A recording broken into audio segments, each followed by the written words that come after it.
nós temos aqui uma mesa extremamente rica, com possibilidade de aprofundar um tema tão importante aqui que foi sugerido por esse evento, discutir crescimento econômico, sustentável, inclusão socioprodutiva, inovação tecnológica. A Bahia tem se apontado como um estado hoje de grandes investimentos de energias renováveis, sendo o principal produtor de energia renovável do país, com grandes investimentos. E, mais recentemente, nós temos acompanhado de um tema que interessa muito a ciência e tecnologia, que é os investimentos em supercomputadores e Big Data. Então, nós temos uma agenda, nesse momento, a nível de governadoria, com o nosso governador Jerônimo, debatendo os investimentos que envolvem supercomputadores. E aqui nós temos o debate que envolve o financiamento da FINEP, Desenho Bahia, que são duas grandes agências, instituições que têm fomentado a ciência, tecnologia e inovação, com esse viés cuidadoso e responsável da inclusão social, do desenvolvimento econômico do Estado. Ao mesmo tempo, a gente percebe nessa mesa aqui, nesse encontro de painelistas, nós temos duas grandes empresas, uma que envolve diretamente com o setor de energia, que é o debate emergente nesse momento, e também o debate das tecnologias e a questão da inteligência artificial. A gente sabe que o mundo tem apontado para essa reflexão da utilização de IA, mas que envolve uma série de questões e fatores importantes. Inicio aqui a fala introdutória e a gente já convida os nossos panelistas a refletir sobre esses três grandes temas, né? Primeiro, reconhecendo a importância do capital e do crédito para o desenvolvimento da inovação e da tecnologia. Segundo, a urgência da inovação tecnológica, né? Os investimentos em inovação tecnológica no país têm sido crescentes e aí recuperando um tempo da história do país que viveu aí com ausência de financiamento e de investimento durante pelo menos 6 anos, e com a retomada do governo Lula, esse investimento tem sido importante para continuar pensando no desenvolvimento do país. E o foco também na energia do futuro. Então, eu já inicio aqui meu diálogo diretamente com a nossa querida Julieta Palmeira, a única mulher que está compondo esse painel aqui, para falar em nome da FINEP, e quanto tem sido importante, Julieta, quando a gente fala de temas tão importantes, inclusão socioprodutiva, inovação tecnológica, o papel do financiador como a FINEP para o desenvolvimento do país. Agradecer as palavras do secretário Márcio, saudar e agradecer o convite da SEI e na pessoa do seu superintendente, a Cássio, que nos procurou em Brasília, esteve também com a direção da PNUD aqui, da ONU, e com o Leonel, e agradecer exatamente esse convite e buscar essa participação aqui, que eu acho que é uma questão para quem está acompanhando presencialmente, virtualmente também está sendo, né, saudações. Eu espero abordar um tema bem bem técnico, né, para ver se a gente contribui efetivamente com essas interações Brasil-China. E saudar também a cônsul, né, que está aqui presente, que eu acabo de conhecer, já estando em Brasília, a gente tem várias oportunidades de, né, contato com os consulados e esperamos ter estreita ligação com o consulado, né, também lá, com o consulado aqui. Eu vou pedir permissão para falar dali, eu prefiro, pode ser? Vontade. É porque eu não vejo, se eu não vejo...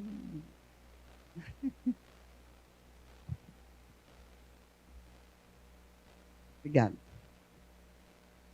Bom, a FINEP e o fomento do desenvolvimento com foco na inovação, e essa perspectiva que a gente vai apresentar aqui, né? A FINEP é uma empresa pública vinculada ao Ministério da Ciência, Tecnologia e Inovação, né? Então, ela busca exatamente essa integração entre financiadores, apoiadores, indutores da inovação no Brasil. Então, tem isso como uma missão, como o seu cotidiano, né? e busca exatamente destacar e fazer intersecções da ciência, da pesquisa e desenvolvimento, tecnologia, mercado e sociedade, tendo por base que o avanço tecnológico deve representar, né, a melhoria da qualidade de vida das pessoas, né, e o avanço social. Isso é uma perspectiva que essa empresa pública se apresenta, né? Então, ela atua exatamente como esse agente integrador do ecossistema de inovação em saúde, especificamente, mas em outras áreas, com a translação do conhecimento e o fortalecimento da pesquisa aplicada no Brasil, né? Então, ela é um elo entre a geração de conhecimento, aplicação prática e benefício à sociedade. Então, o que a FINEP financia, né? Financia a estrutura de projetos que aproxima a pesquisa científica das necessidades reais da população, apoia iniciativas que estimulam a cooperação entre institutos de ciência, tecnologia e inovação, empresas e gestores públicos, promovendo a inovação também por demanda, investe na infraestrutura de pesquisa e inovação, fortalecendo a capacidade nacional de transformar resultados científicos em soluções e produtos. Então, não basta apenas a pesquisa sem ela resultar em um produto. Quer dizer, é porque esse é o sentido do avanço tecnológico. Então, toda a valorização à pesquisa, especificamente, mas também, né, a esse trajeto que ela tem de se transformar em produto. E contribuir para dar escala e relevância às pesquisas com potencial de impacto social, econômico e ambiental, né? Nesse contexto, eu vou citar aqui 2 elementos que contribuem decisivamente para esse protagonismo da FINEP no campo do financiamento, se transformando hoje na principal agência financiadora de inovação do país, né? E é exatamente a recomposição do Fundo Nacional de Ciência e Tecnologia, que teve vários percalços aí ao longo do seu período, né? A exemplo que começou em 1999, foi subindo, teve picos, e chegamos a 2013 com 10 bilhões de 827 bilhões, né?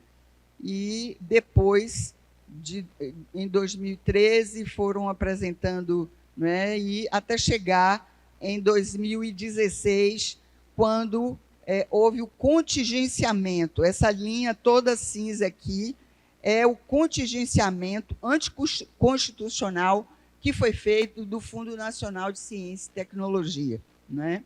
Então, isso aconteceu em 2016 e só descontingenciado em 2023, né?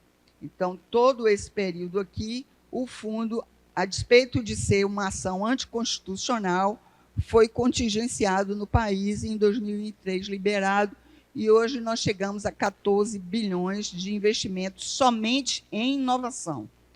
Aqui, a esses 14 milhões se somam, né, a Lei 15.184, que é o uso do superávit financeiro dos 22 bilhões do FNDCD para a concessão de empréstimos. Então, nós temos hoje um orçamento que envolve, né, 14 mil e pouco, com mais 22 bilhões para o financiamento da inovação em nosso país, e no outro ano será outro ano, 2026, isso representa 2025.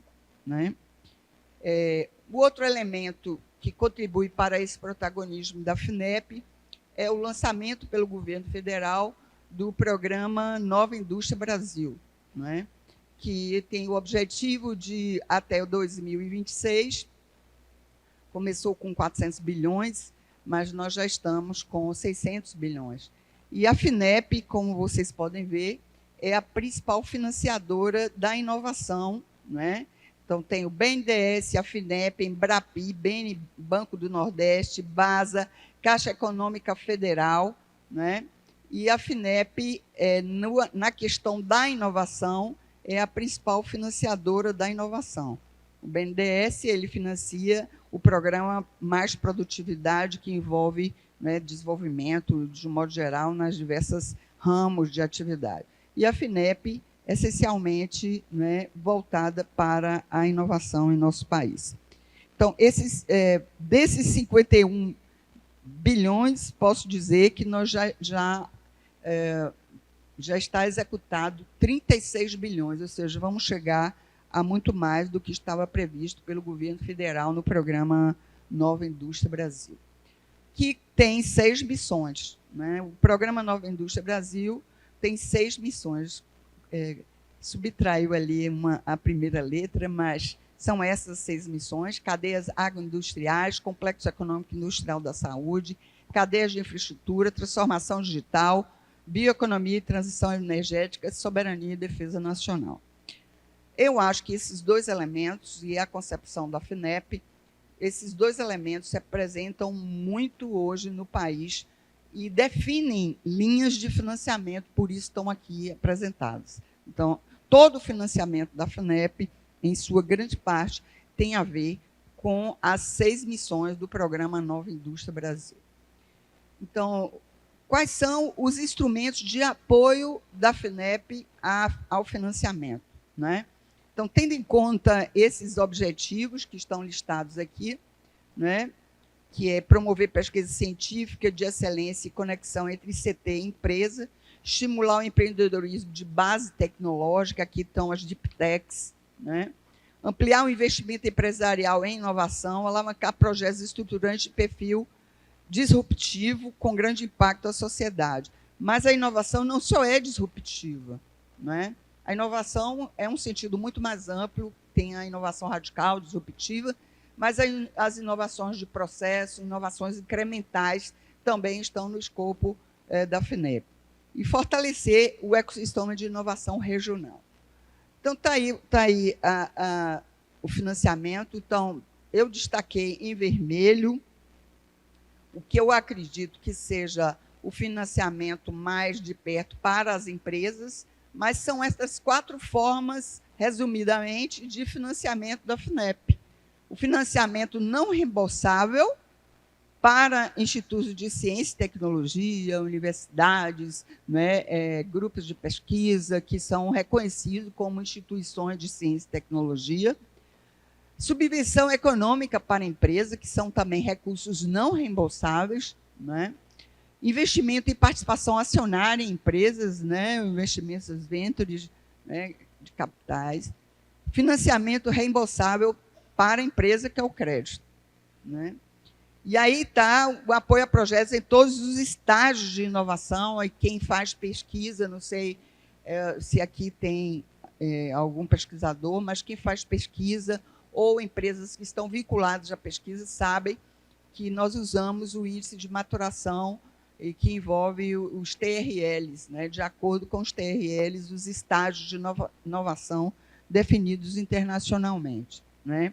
Então, desde a pesquisa básica, o impulsionamento da criação de startups, atividade de inovação em pequenas, médias e grandes empresas. Então, são empresas de todos os portes contempladas pela FINEP. Aqui um outro resumo, né, o que é o financiamento da FINEP. Né? Então, veja que aqui embaixo nós temos o que se chama subvenção econômica, recursos não reembolsáveis, a parte de investimento, onde a FINEP investe, né, num fundo de inovação, eu depois vou citar exemplo, e depois ela se retira, mas é um investimento, né? E o crédito com juros subsidiados, que a gente vai entrar mais de perto aqui. Então, primeiro, um terceiro elemento da conjuntura, do contexto, que interfere nesse protagonismo da FINEP, foi a mudança do indexador de financiamento. Né? Então, o crédito da FINEP não é baseado na Selic e não mais no TJLP, e sim na TR. A TR está em torno de 2% ao ano. Né? 2%. Então, os juros são 2% ao ano. Né? E o crédito direto a empresas. Está aí também as características do crédito direto à empresa. Né? No caso do Norte, Nordeste e Centro-Oeste, tem uma linha exclusiva de inovação também para desempenho, né? E também aí eu me senti na obrigação de trazer uns certos valores das operações contratadas de 2024 a 2025, e vocês podem observar que as medidas são relevantes, porque há um avanço, aqui, que partimos de 6% para Norte, Nordeste e Centro-Oeste, e hoje, em 2025, estamos com 36% dos investimentos da FINEP para o Norte, Nordeste e Centro-Oeste. É um avanço considerável, embora ainda não seja um avanço desejado, né? Então, e aí também, né, na parte do crédito voltada para apoiar micro, pequenas e médias empresas, que envolvem crédito abaixo até 15 milhões. Esse crédito não é feito diretamente com a FINEP, e sim feito com a operadora de crédito. Aqui nós temos uma operadora de crédito da FINEP, que é o Desembahia, né, que opera crédito da FINEP, mas são muitas outras operadoras de crédito em todo o país. Os juros são subsidiados, né? Então, se você pega a taxa TR, que vai entre 1,5 e 2, mais a taxa, o spread do agente, né? Mas está aí, o juro descentralizado, ele é um pouco maior do que o juro direto, porque envolve o risco e a taxa de administração do descentralizado, né, do operador descentralizado, mas, no geral, é até 24 meses de período de carência, até 96 meses para pagar, né, e desde que seja abaixo de 15 milhões. Né? Tá aí os resultados. Aqui um pouco dos nossos operadores, né? Sicredi, eu cito aqui também a Caixa, que entrou recentemente, Banco do Brasil, Cressol, todos são operadores de crédito, e tem a Embrapi também, que são operadores de crédito descentralizado da FINEP. Aí, eu queria citar um exemplo, nós temos o FIP Nordeste dos fundos de investimento, né, onde a FINEP é um fundo de investimento. São outras formas. A chamada Nordeste, onde está a FINEP junto com o BNDES, BNB, Sudene e CNE. O FIP Nordeste, o Tecnova, que é operado pela FAPESB, daqui, a Federação de Apoio, né, à Pesquisa daqui da Bahia, e a Subvenção Econômica Regional, que possivelmente nós vamos lançar na reunião do Consórcio Nordeste no dia 1º. Eu já estou antecipando aqui para vocês, Leonel, né? E eu queria citar um exemplo do fundo de investimento com participação da China, né? Essas possibilidades de arranjos produtivos de empresas brasileiras, né, com empresas estrangeiras ou empresas de capital estrangeiro, mas com base, né, com subsidiária brasileira, para o financiamento da FINEP. Eu citei aqui o do Sinovac, que eu acompanhei mais de perto, né, que está dentro do nosso FIP Saúde, que é um FIP que tem parceria com o BNDES e Butantan, e que a Sinovac está lá junto com o Butantan para, né, o projeto do Centro Nacional de Validação de Vacinas com o Butantan. Acho que esse é um modelo, mas existem outros modelos, pegando a temática desse evento, que envolve a participação de empresas estrangeiras ou de instituições estrangeiras, de um modo geral, para internalização de tecnologia, envolvendo também institutos de ciência e tecnologia brasileiros, ou startups, ou pequenas empresas, né? Tudo isso é contemplado nos editais da FINEP, e que nas chamadas públicas e mesmo nos programas e ações transversais, como é o caso dos fundos de investimento, como esse aí, o que eu coloquei aqui, o exemplo do FIP Saúde, né? Então, é isso aí que eu abro, assim, vamos chamar, nesse Fórum Bahia-China, o debate de como financiadoras como a FINEP, o BNDES e outras, né, podem, a depender dos arranjos produtivos que se formem com startups, com empresas de todos os portes, né, e com capital estrangeiro, podem apostar em inovação, em projetos de inovação, em todas as temáticas. A gente aqui colocou a ANIB como uma temática, né, geral, mas todas as temáticas, de um modo geral, né, principalmente inteligência artificial, saúde, né, energia renovável, agricultura, de um modo geral, agricultura e pecuária, agricultura familiar também, são cidades, né, infraestrutura das cidades, mobilidade urbana, tudo isso é um foco de investimento da FINEP e que permitem esses arranjos produtivos, né, a depender da situação local, para acesso ao financiamento, quer seja direto por subvenção, quer seja com chamadas públicas efetivamente. Muito obrigada e desculpe aí. Entendemos que nessa dimensão que envolve o financiamento e que envolve a política da Nova Indústria Brasil, nós temos um ecossistema na Bahia extremamente fortalecido, né? Quando a gente fala da capacidade intelectual de nossas ICTs, quando a gente fala do setor produtivo organizado no sentido de capitanear mais investimentos, a gente compreende que tem um ambiente da inovação, da ciência e tecnologia extremamente maduro para fortalecer parcerias como essa Brasil-China, Julieta. Acho que é oportuno, e aí já passando a palavra para Yehuan, no sentido de pensar o setor energético, né? Nós temos discutido tanto a pauta da COP30, por exemplo, aponta para essas reflexões do setor energético. A Bahia tem despontado nesse cenário como um grande estado de possibilidades, seja na mineração, seja nas energias renováveis. Mas tem uma preocupação do governo do estado e todos esses investimentos de políticas. Eu dou sempre o exemplo do governador.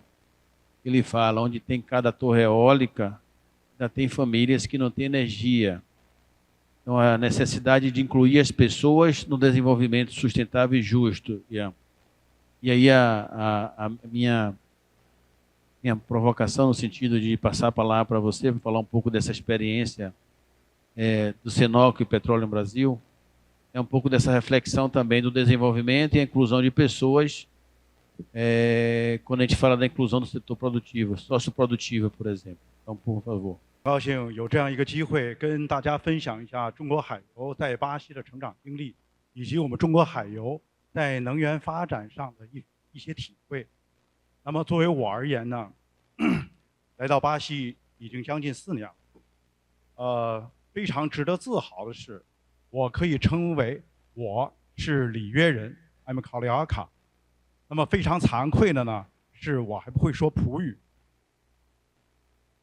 那么从这里头呢，也可以看出一个侧面的问题，就是说我们是否应该让巴西除了吸引像我们这样工作的人员来到巴西来进行投资之外，应该能够吸引更多的中国的孩子来到巴西，从小就扎根巴西，为巴西的社会做出他们的贡献。 这样的话呢，也给我们提出一个课题，就是如何跨文化的进行交流。来到巴西前呢，我知道，如果这个世上有上帝，那么这上帝一定是巴西人。那么来到巴西后呢，我又知道，我不知道天堂什么样，但是我知道巴西就是天堂。那么作为我们而言呢，一个能源企业如何融入巴西？ 如何促进巴西的社会发展，是摆在我们面前一个重要的任务。那么今天呢，就利用这个机会，向各位介绍一下我们中海油的一些发展的愿景。那么中海油呢，是中国最大的海上油气的生产商，在中国呢有3个油气生产商。那么中国海油主要是负责海洋石油的勘探与开发。 这样，我们又恰好跟巴西国家石油这个结成了最紧密的同盟。我们利用12年前在巴西的盐下石油的开采的机会，跟巴国油共同合作，取得了重大的成功。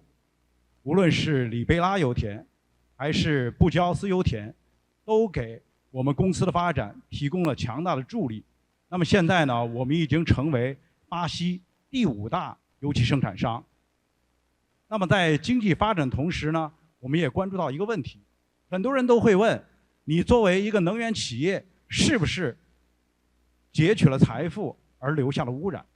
但是我们今天可以负责任地跟大家说，我们能源企业除了原油，我们什么也不带走；除了绿色，我们什么也不留下。我们要借这个机会感谢巴西人民，世世代代为这块美丽的土地奉献出他们的聪明才智，克服人类的贪婪，来保护这块美丽的土地，保护了像亚马逊河流那样湍急的大河和茂密的树林。其实这种保护就是对我们世界绿色能源发展一个最重要的贡献。因此我们也在讲这样一个看法，我们的巴西人民理应更多的来分享世界文明和经济发展的成果，理应过上更美好的生活。所以我们在这里呢，也向我们各位承诺，中海油在技术创新方面所做的努力，在技术进步所取得的成果，足以能够支撑我们中国海油在能源开发的同时，保护好、呵护好巴西的碧海蓝天。这是我在这里啊，数字都罗列在这里了，我不想跟大家再重复这些枯燥的数据。我们一直在说，事实胜于我们的雄辩，因此呢，我们是希望能够让大家看到，我们成为巴西第5大油气生产商，但是我们依然能够跟巴西民众一道，让我们的巴西的蓝天更蓝，海水更绿。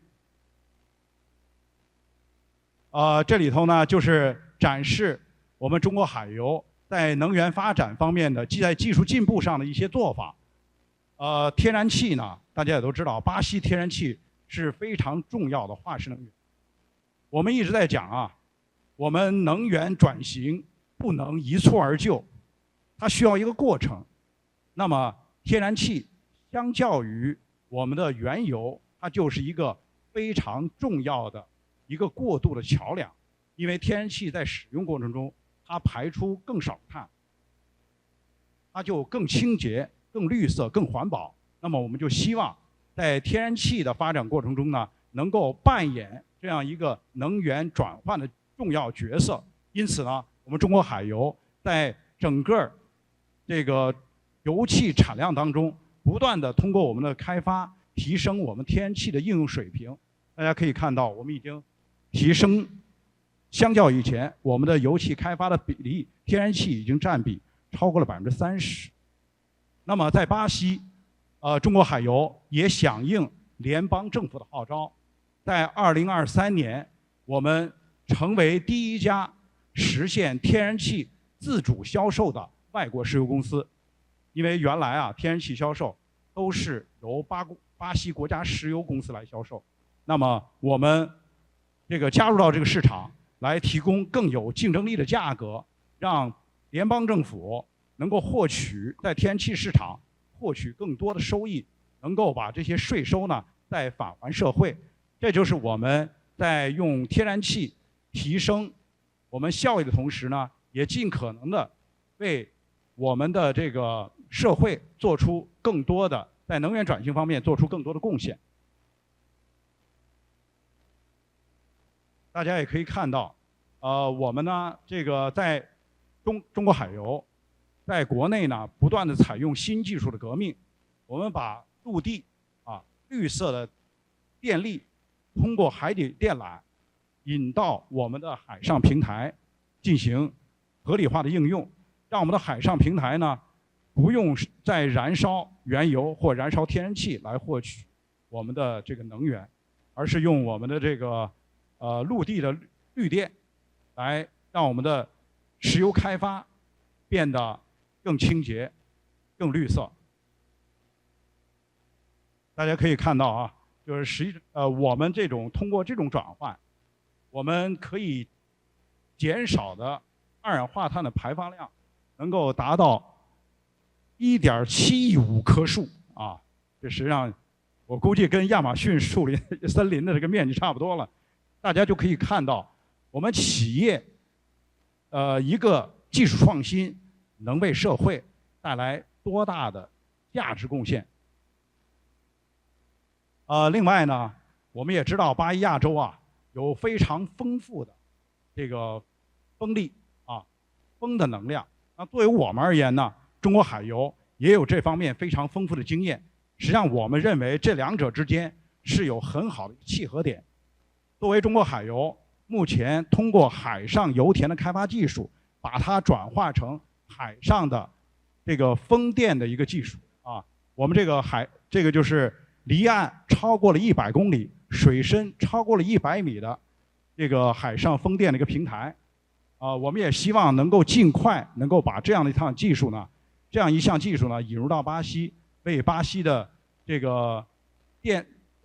电力供应啊提供更绿色的选择。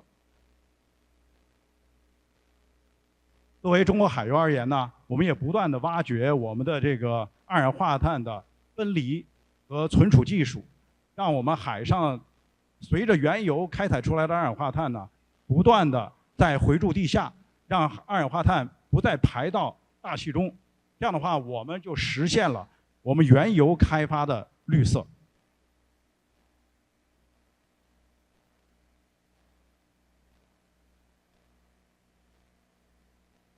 今天我也跟大家发出一个一个约定，我们在12月8号啊，将在里约热内卢大学举行一个揭牌仪式。这个揭牌仪式呢，就是中国巴西科技创新中心啊，这是在我们两国元首的见证下，中国的国家主席习近平和巴西总统卢拉在去年11月20号签署了一项合作协议，其中就包括我们中国和巴西的科技创新。刚才我说的这些林林总总啊，所有的这些创造都来自于科技的力量。所以我们反复强调科技创新。那么科技创新，我们不是在意它的名词，更在于是它的结果，而且要把这样的结果呢应用到我们的工作实践之中。因此呢，也是希望大家如果有时间，能够到这个里约联邦大学参加见证这样一个重要历史时刻。今天上午我们有一个乐队的乐手演唱了国歌。在这里呢，也非常高兴地告诉大家，他就是我们资助的卡巴卡纳要塞乐团的歌手。这些中国歌，他们会唱类似的中国歌已经超过了10几首。这个乐团呢，在两年前是处于非常困难境地，因为失去了经济的来源。在我们中海油的帮助下呢，这些孩子能够通过这个乐团实现自己的音乐梦想，也成为了里约州的非物质文化遗产项目。所以我们也非常自豪，在推动巴西经济社会发展的同时呢，也不断的贡献我们的社会责任，跟巴西人民呢一道追求幸福美好的生活。因此，这是我们中海油的应尽之义，也是我们中海油对巴西人民最庄重的承诺。再次的感谢大家，谢谢。Segmento, a fala de Juan me traz uma reflexão aqui sobre os investimentos em P&D. Nós temos discutido muito a questão de investimentos no país, em especial na Bahia, das grandes empresas, das grandes parcerias, ao mesmo tempo refletindo da possibilidade dos investimentos em pesquisa e desenvolvimento. E aí, mais uma vez, reafirmando o lugar da Bahia, a capacidade intelectual de instituições de superior, Sinai Cimatec, nossas universidades estaduais, federais e estaduais. E aí, acho que na fala de a gente vê aí citando, para além das tecnologias, né, apresentadas aqui do setor energético, eu já passo a palavra para Marco, um pouco dessa reflexão, Marco, que envolve a internacionalização dos investimentos de fundo que possa apoiar cada vez mais a pesquisa e o desenvolvimento. Eu queria trazer aqui um pouco, vou ser breve, trouxe alguns slides, sobre primeiro um panorama com relação à relevância das instituições de fomento, também com relação ao Sistema Nacional de Fomento, do qual a FINEP e a Desembahia fazem parte, passar um pouco pelos ODS, são importantes para o desenvolvimento sustentável, trazer aqui a realidade da Desembahia e algumas perspectivas e desafios com relação ao desenvolvimento local e o apoio às micro e pequenas empresas. Bom, primeiro, uma instituição de fomento, como em Bahia, como a FINEP, como o BNDES, como instituições de fomento de um modo geral, elas têm basicamente 3 objetivos. Cobrir as falhas de mercado, onde o mercado ou os interesses privados não querem ir, essas instituições vão estar presentes. A segunda é possuir instrumentos capazes de financiar a longo prazo e, portanto, correrem riscos que o mercado privado não corre. E a terceira é atuarem com políticas anticíclicas, ou seja, quando tudo mais vai mal, é preciso que os bancos públicos, as instituições de fomento, elas atuem no mercado e elas promovam, sim, uma política anticíclica. Aconteceu em 2008, na crise bancária, aconteceu também durante a pandemia e, sistematicamente, é necessário. Então, muitas vezes, o que o mercado termina chamando de mão invisível não é tão invisível. Tem uma mão visível e as instituições de fomento estão por trás. Basicamente, citando alguns exemplos, seriam o financiamento à inovação e às micro e pequenas empresas, a dinamização de regiões economicamente mais frágeis, para que você não apenas tenha um crescimento, mas sim um desenvolvimento com a democratização do crédito, a socialização de oportunidades, financiamento a PPPs e a infraestrutura municipal, que nós da Desembahia temos projetos de PPPs conduzidos aqui no Estado, também como financiamento a municípios, a infraestrutura municipal, não apenas de calçamento, não apenas de vias, mas também em termos de financiamento a ações voltadas à sustentabilidade, como energia fotovoltaica, como smart cities, também como tecnologia para que as cidades possam ser cidades inteligentes. Isso é muito importante. A própria indução, como eu citei, ao investimento privado e a preferência à liquidez que os bancos tradicionais têm. Então, essa é uma relevância. Boa parte, acredito que a grande maioria desse fórum aqui conhece essa relevância das instituições de fomento. E as instituições de fomento, elas estão reunidas no Sistema Nacional de Fomento, como eu citei, BNDES, FINEP, Banco do Brasil, Desembahia. Cada estado possui a sua agência de fomento com recursos, com parcerias, para poder desenvolver essa economia, desenvolver a economia local. Hoje, o nosso Sistema Nacional de Fomento é composto por 35 instituições e corresponde a 46% do crédito total concedido pelo Sistema Financeiro Nacional. Desses recursos, apenas para a gente ter uma ideia, quando a gente fala de aderência aos Objetivos do Desenvolvimento Sustentável, entre 2020 e 2024 foram aplicados pelo sistema mais de 1 trilhão de reais e, fundamentalmente, com destaque para os ODS 8 e 9, que são o trabalho decente e a infraestrutura, indústria e inovação. Aqui está um pouco da distribuição, da aplicação dos recursos entre 2020 e 2024 pelo Sistema Nacional de Fomento. Passando agora, trazendo aqui um pouco para Desembahia, vou voltar aqui Pronto. Desembahia, como instituição de fomento do Estado da Bahia, ela possui hoje uma carteira de crédito de 1,3 bilhão de reais e de torno de 18 mil clientes espalhados por todo o Estado. Clientes que vão de operações de 2 mil, 3 mil reais, pessoas que têm dificuldade de ter acesso a crédito, dificuldade em abrir conta, inclusive contas digitais, porque muitas vezes essas pessoas não têm um domínio ainda de tecnologia, até projetos de concessão em PPPs, como rodovias, como estádio, como o próprio Sistema Viário do Oeste, que nós temos a gestão dos fundos garantidores de participação público-privado e dos fundos garantidores de aporte da ponte.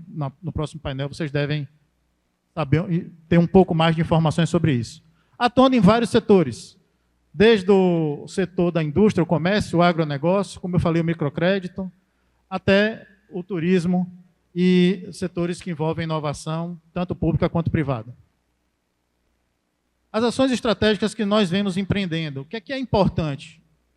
Muito importante primeiro ponto, nós temos que ter acesso a recursos. A parceria com o BNDES e com a FINEP é fundamental para que nós possamos ter recursos a custos mais baratos e com melhores condições de crédito.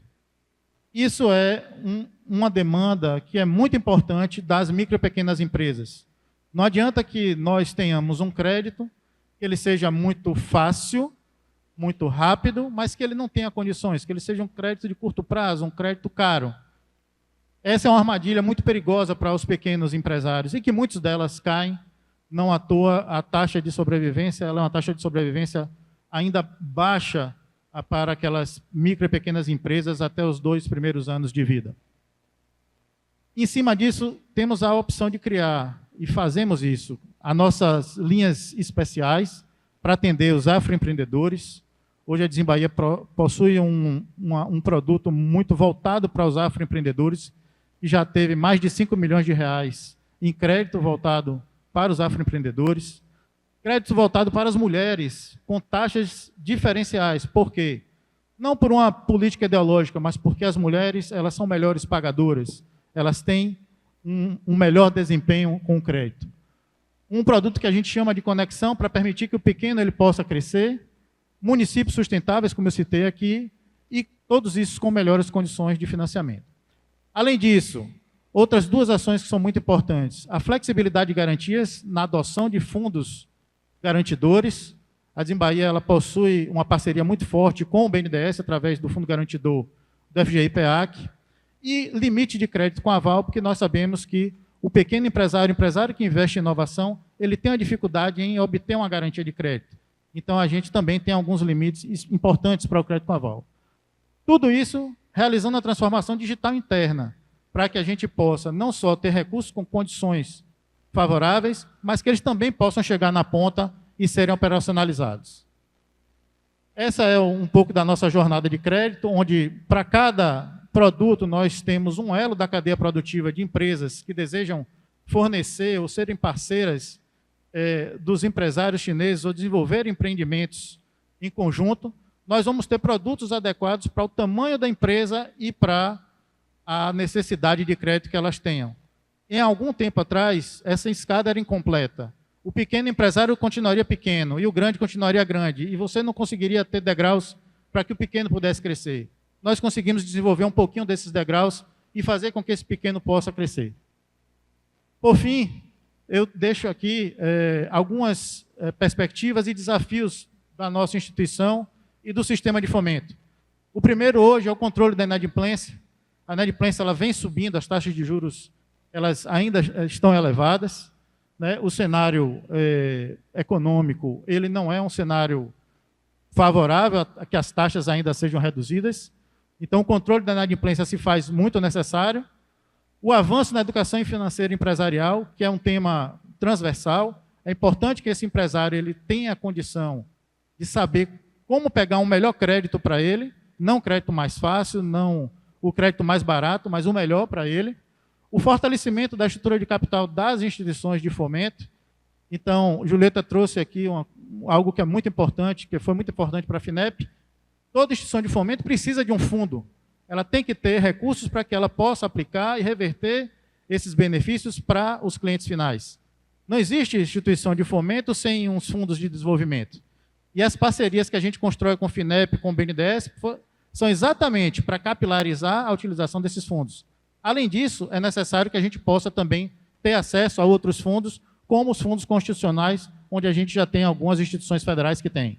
Adequação da legislação tributária. Não dá para uma instituição que tem um capital de 1 bilhão de reais ter a mesma tributação do que uma instituição que tem um capital de 100 bilhões, 200 bilhões. Então, isso é algo que é um desafio, e a estruturação de novas parcerias para a irradiação das soluções, como a gente está nesse fórum tentando debater. Gostaria aqui de agradecer a todos os painelistas, a vocês, e deixar o nosso agradecimento pela participação no painel. Muito obrigado. De imediato, a gente tem compreendido que a tecnologia é uma pauta principal para pensar o desenvolvimento econômico das nações, e não tem sido diferente para a Bahia. A Bahia convive nesse momento, para além dos investimentos na rede de energias renováveis, com a implementação de um data center privado na região sudoeste da Bahia, um município chamado Igaporã. Está em fase de consolidação, é um grande investimento que vai marcar a Bahia também nesse cenário de investimentos de data center. E aí nós temos aqui a possibilidade, a partir do IAMPIM, de tratar um pouquinho desse lugar que envolve tecnologia, inteligência artificial e soluções digitais para pensar o desenvolvimento também. Então, falar um pouco sobre essa sua agenda. 各位来宾，各位中巴企业家朋友们，大家好，我是来自海康威视的杨斌，非常感谢巴伊亚经济与社会研究局、中国驻里约总领馆的邀请，能在这里与各位行业的优秀同仁齐聚一堂，共话合作，我深感荣幸。接下来，我将分享海康威视如何运用人工智能与物联网技术，为公共安全升级赋能，为数字化创新输入新动能。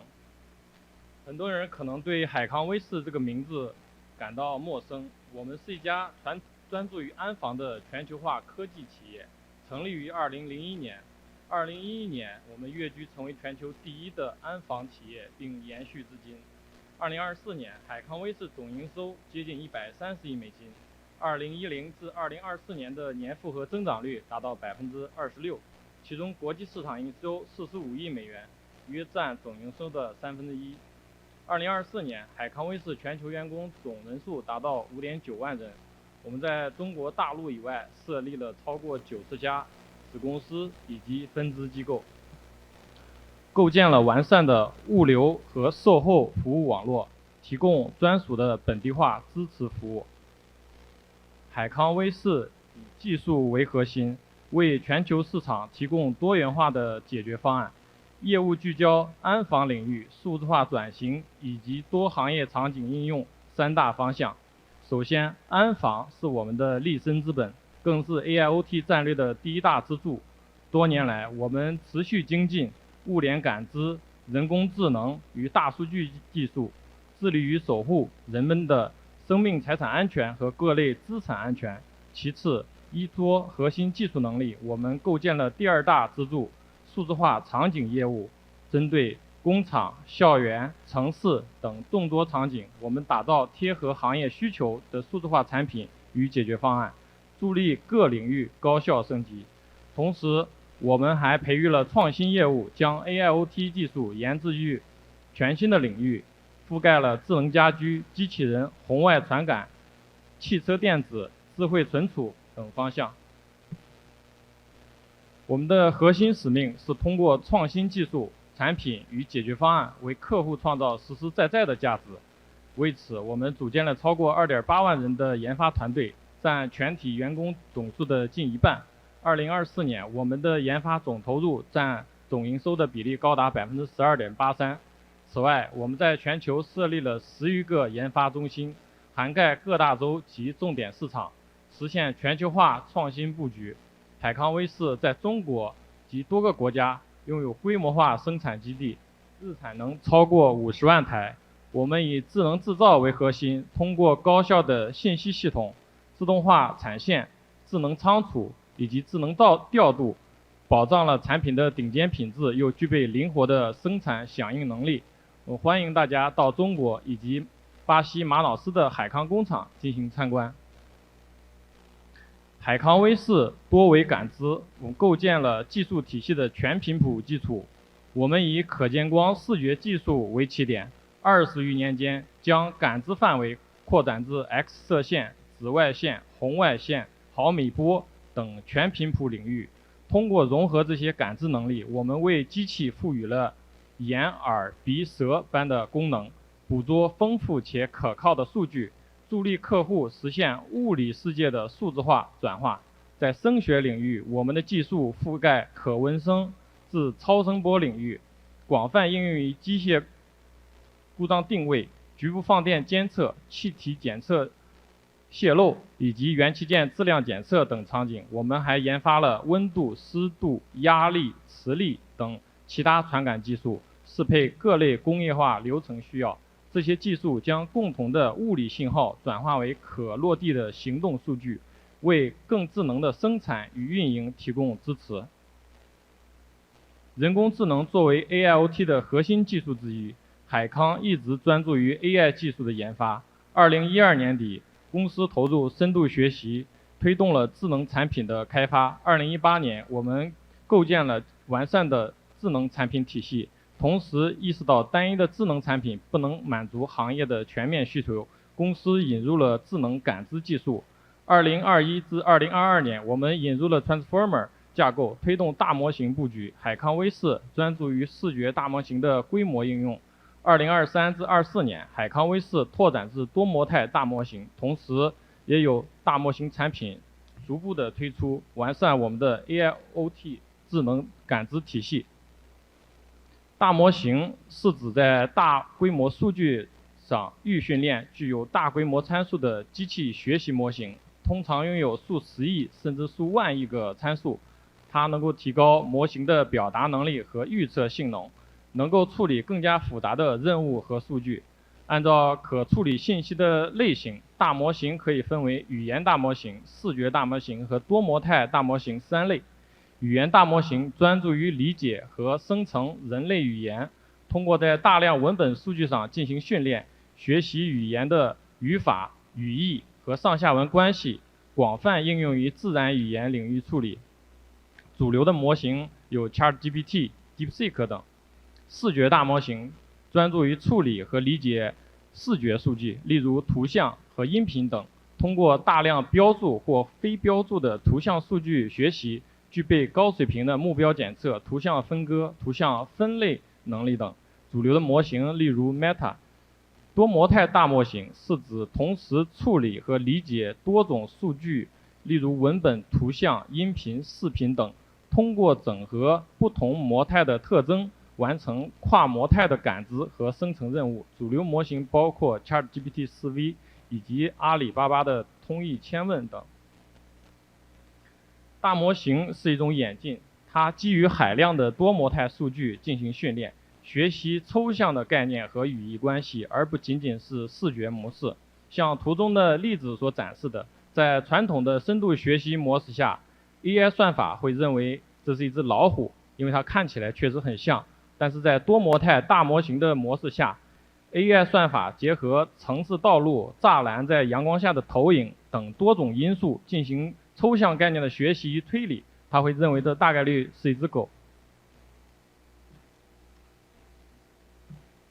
海康威视大模型 AI 模型我们命名为观澜，这一名称源自2300多年前的经典著作《孟子》中的名句“观水有数，闭关其澜”，寓意着海康威视秉持初心、探求本质、追本溯源、把握事物根本的信念。接下来我将为大家介绍一下海康在大模型技术中的应用和取得的一些进展。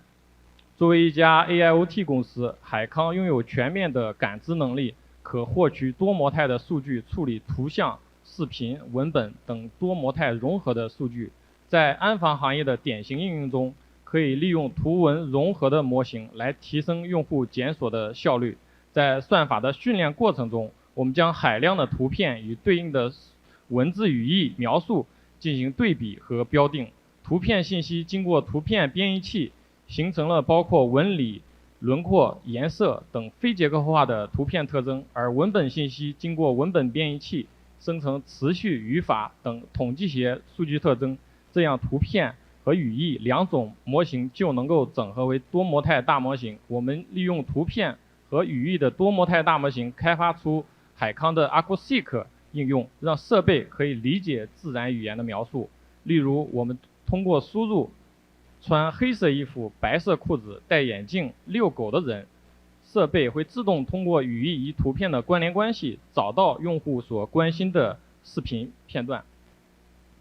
多模态大模型还有更多的应用，视频中的例子是向我们展示了一起盗窃事故的追溯过程。第一步，用户以自然语言与系统对话，告知系统所发生的事件，要求系统提供一些建议。系统做出初步的分析，希望用户提供事件发生的时间与地点。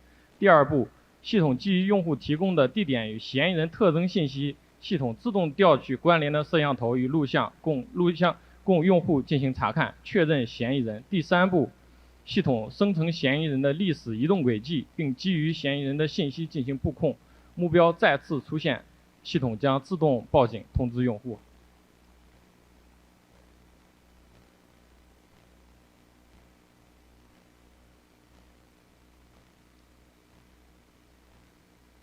目前系统已经检索到嫌疑人的相关信息，正在进行相应的数据收集跟整理。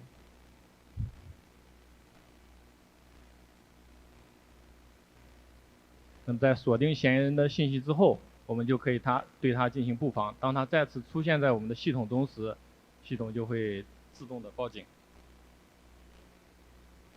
同时，我们的系统支持中文、英文、普语在内的多语言。这是一个例子，我们在搜索骑着摩托车、穿着人字拖的嫌疑人。系统中接入的竟是我们在巴西境内的一些资源点。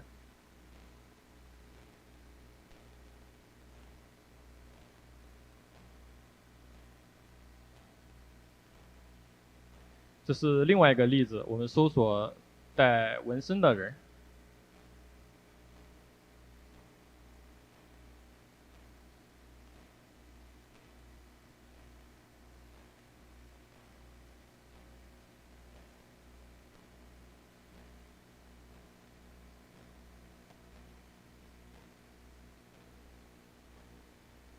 系统具备了可以与人类以自然语言交流的能力，所以说，无论我们想搜索怎么样的嫌疑人目标特征，包括他的穿着，甚至说穿着的品牌，比如说上半身穿着耐克，下半身穿着阿迪的鞋子，都可以进行相应的搜索，帮助我们快速的去定位。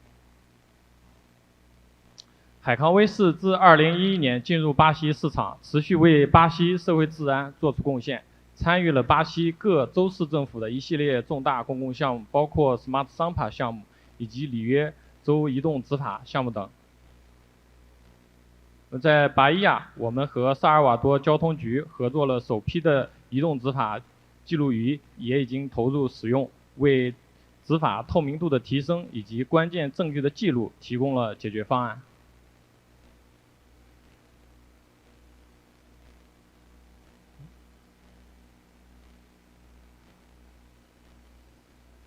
这里有一个录像，可以帮忙点开一下。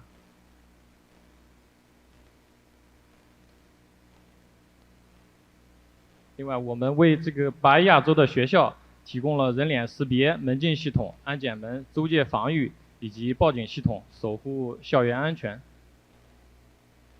这个视频好像碰的。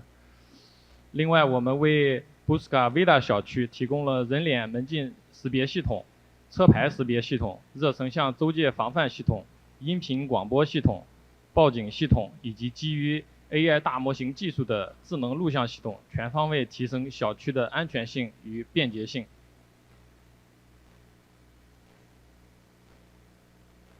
另外，我们为巴哈道竞技场提供了基于人脸识别的人员通道，大大提升了观众的入场效率。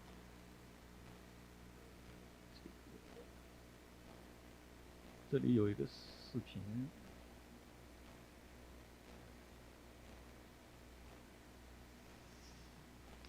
另外，海康威视研发了多种形态的仓储机器人、重载机器人、叉车机器人、快递分拣机器人，助力用户提升场内的物流效率。左下角的这两款是海康威视的举升式 AGV 以及牵引式 AGV 设备。目前正在我们巴伊亚的某个智能工厂进行项目交付中，它将替代传统的牵引车、叉车等场内搬运设备，形成准时化、标准化的作业方式，来完成物流区域内的转运、翻包、配送以及 SPS 配送，等工作。我们曾经用最笨拙的方式与时间博弈，在浩如烟海的视频画面中寻找一帧关键信息。今天，这些冰冷沉淀的信息将被大模型激活，不只是安防行业将迎来重大变革，也意味着更多的行业能普惠地用上观澜大模型技术，享受大模型带来的智能与便捷。未来，海康威视将继续深耕 AI 大模型技术，不断扩充大模型产品家族，将大模型赋能千行百业，推动 AI 的行业应用落地。感谢各位的聆听，愿我们能够达成远景共识，携手探索合作，共创光明未来。Agora a gente tem aqui 10 minutos na mesa para poder refletir. Não sei se a gente tem tempo, Cássio, ainda? Não, né? Então a gente vai encerrando nossa mesa. Mas acho que fica aqui uma mensagem importante de duas grandes empresas chinesas, né, cada uma numa área específica da tecnologia, de energias renováveis, temas que são temas emergentes e importantes para pensar o desenvolvimento das oportunidades também para o país. Ao tempo, nós temos duas grandes financiadoras aqui, a FINEP e a Desembaía, e eu queria aproveitar essa oportunidade, já encerrando também o painel, deixando duas reflexões, eu acho que tem nos provocado muito, Julieta, a nível de Estado da Bahia, que é o tema da propriedade intelectual. A gente tem escutado muito sobre isso, o quanto a China avançou com seus números de patentes, é uma referência internacional hoje e que demonstra o desenvolvimento do país como uma referência internacional. Acho que é uma reflexão que a gente precisa fazer. Nós temos aqui CTs, empresários, setor produtivo, e startups, e certamente nós temos também debatido não sobre a capacidade de inovação. Os últimos indicadores têm demarcado justamente sobre isso. Por mais que nós não tenhamos avançado nos nossos indicadores de inovação, há um reconhecimento que a região Nordeste e a Bahia tem um grande potencial inovador. E é isso que nós acreditamos. A gente precisa estar atento a essa transformação naquilo que cabe à inovação. E outro tema, que é além de discutir a propriedade intelectual, refletir sobre isso, que envolve patentes, é a discussão sobre P&D, Marcos e Julieta. Nós temos tido a oportunidade, em algumas mesas com o governador, acolher as empresas chinesas e outras empresas internacionais, e que nós temos focado e refletido justamente sobre isso, sobre investimentos em P&D. É uma agenda que está aberta hoje com a BID, é uma agenda que está aberta hoje com a ponte Itaparica-Salvador, entendendo que, para além da parceria Brasil-China, é necessário também refletir naquilo que cabe nessa co-irmandade Brasil-China, a garantia de investimento sobre a tecnologia e possibilidades também do conhecimento apropriado a nível de país também. Então, nossos agradecimentos ao nosso panelista, e fica aqui agradecimento também a toda a organização do evento por essa oportunidade. Obrigado.